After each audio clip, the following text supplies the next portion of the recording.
जैसे वाल्मीकि रामायण में एक कन्वर्सेशन बड़ा फेमस है, जनरली हम लोग उसको जानते नहीं है। जैसे आप देखिए सीता जी है, तो राम जी कह रहे हैं कि मैं कैसे जंगल में ले जाऊं। हम्म, कौशल्या जी ने कहा कि सीता जी भी जंगल जाएगी तुम्हारे साथ।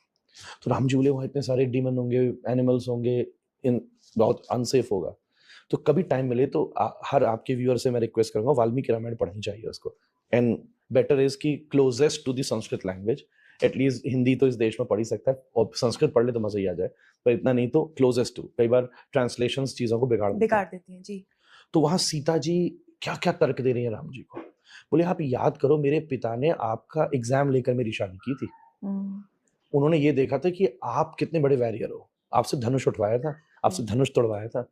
इन महलों के बीच में अगर मेरी सेफ्टी करनी थी तो आपकी परीक्षा देने की जरूरत नहीं थी। जी। आप अगर सच में वॉरियर हो तो इस फॉरेस्ट में भी अपनी पत्नी को बचा के दिखाओ। हाँ जी। तो जो उन्होंने तर्क दिए हैं तो राम जी बेचारे हाथ जोड़ के एग्री करेंगे कि ठीक है चलो। मैं ले जाने को तैयार हूँ। जी। तो I have given you one of the example. तो आज मॉडर्न एस्पेक्ट्स पे हम जो जो चीजें जिसको हम काइंड ऑफ मॉडर्न कह रहे हैं साइंटिफिक और कहते हैं। साइंटिफिकली मॉडर्न कह रहे हैं, तो हमारे यहाँ सनातन के अगर रूट्स में जाएं तो वो सब चीजें एग्जिस्ट करती हैं।